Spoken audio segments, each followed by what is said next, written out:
So the first step to starting a mobile business is by establishing an idea. And the way you want to start with this is by doing market research. With market research, you want to look into your community and see what's missing. What are people needing? What product or service can you bring to the table? A great way of doing this is by checking out different mobile businesses that are in your area or within the state or county and see what's out there. See what there's not enough of, see what they have to offer, and see what you can do to offer to your community. With establishing an idea, once you've decided what you want to work on, now you have to learn how to develop that product or service. So for example, if you want to start a mobile business doing mobile detailing for vehicles, start thinking about the things that you need, what you're going to be offering, if it's just car washes, if it's going to be detailing and car washes, specifically just detailing, things like that.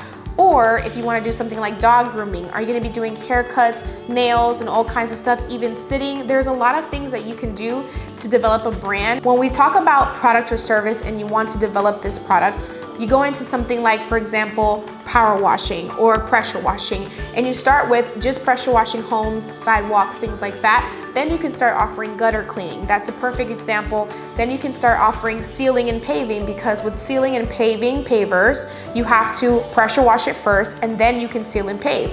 Not everyone has to offer every service, but if it's something where you want to actually evolve in the business, then this is a great way to look into what helps for your community. When it comes to developing a product or service, you have to give people options. So if you are a pressure washing service company and you only do pressure washing for houses, they may ask you, hey, do you also seal pavers? You can offer that as a service under the pressure washing because it's something that is required within your service that can be offered, and you can upsell that. So think about the things that you want to have as far as products and service and how you can actually evolve that in your business. Now let's talk about licensing for your mobile business. The first thing you want to do is look into your state and see what license that you need for your business. Essentially, a business license is usually standard when you're starting any business. So click on this link that's below in the link in bio and check out what state you're in and look up the Department of Secretary to see what business license you need and how much it'll cost you to get started. Once you've registered your business name with the state and it's been approved, you have to register your tax ID. The tax ID is super important because it's like a social security number, but for your business. The reason you need this tax ID is so that when you start receiving income, you can actually report your taxes. So if you don't know how to do this, this is also in the link in bio and you can click on it and it's super easy and it's free. Once you've developed your business name and you have your tax ID, you want to double check with the state and the county as well as the city to see if there's any additional licenses or certifications that you need as far as permitting or anything of that nature, so that you are covered in all aspects legal-wise. Once your name has been approved and you have your tax ID, now you want to make sure that you're checking with your local county tax office and the city to then find out if you need any additional permits or certifications. So for example, if you have a food truck that you're trying to start, which is also considered a mobile business, you have to have a food handlers and permit license for that, as well as a food truck license. And if you're within the city, then you need a permit for occupancy as well. If you're doing mobile detailing, any type of business that you're doing mobile-wise within that county, you have to double check and see if you need an additional occupancy license. An occupancy license is just something that states that you're an actual business that's active within that county.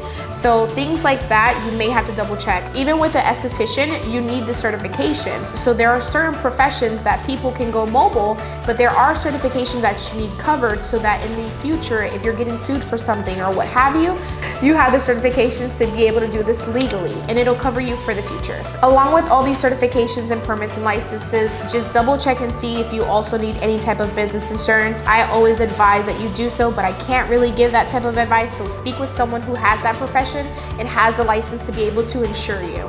Now let's discuss equipment. So equipment can actually vary. It can be products, it can be all types of things. If you're a massage therapist, you need a bed, you may need a cash register, you may even need a little waiting chair, who knows. But if you're doing things like pet grooming, or if you're doing anything like mobile detailing, you need all types of cleaning products, trimming products, what have you, nail clippers. So there are so many different ways to get this equipment, and you have to double check and see what all you need. Make a list so that the equipment that you have is equipped for your business and you're able to operate properly. Once you've decided all the equipment that you need for your mobile business, now you need to decide how much space do you have. So if you're doing something like a food truck, you're definitely gonna need a lot of space for all the food truck equipment that's going inside of it. If you're doing mobile detailing, you can literally start that business out of your trunk. Maybe, maybe not. It just kind of depends what all you're going to be putting into mobile detailing. If you're doing something like a massage therapist, you may need a little fleet van to put a little bed in so that you can start massaging everybody and all that stuff. So it just depends on what you need when it comes to the equipment and the space. Once you've established the space and all the equipment, then it's time to pick a vehicle. Do you need a van? Do you need a food truck? Do you need a trailer? What is it that you need? Decide on that type of vehicle that you want, see how much that's gonna cost, and develop your plan from there.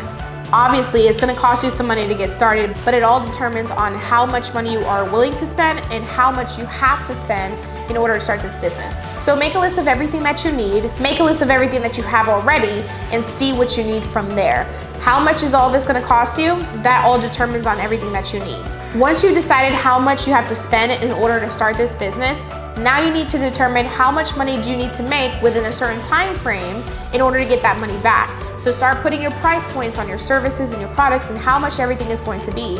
And by doing that, if you don't know how to price everything, definitely look into the similar brands that does what you do or what you're going to be offering, so you can kind of pinpoint how much you think you're going to be charging for your business. So once you've decided you have everything that you need, but you haven't yet launched your business, now it's time to market your brand. So think about how you're gonna market your brand when you're launching it. Facebook ads, TikTok ads, all kinds of ads, Google ads, even networking events is something that's a great source when it comes to starting a business, because now you're spreading the word for people. When I first started my business, I got into all kinds of networking events. I passed out so many cards. I had my website already and I told everyone about my business along with running Facebook ads. So it's something that's really important for your business so that you can spread the word, so it's not hard to market your business. So we've discussed everything you need to do to get started. Essentially, this is somewhat like a business plan. So the best way to have clarity on everything is just developing a business plan. Set some goals and let's make this money. Thank you so much for watching my video. Hit that like and subscribe button and we'll see you next week.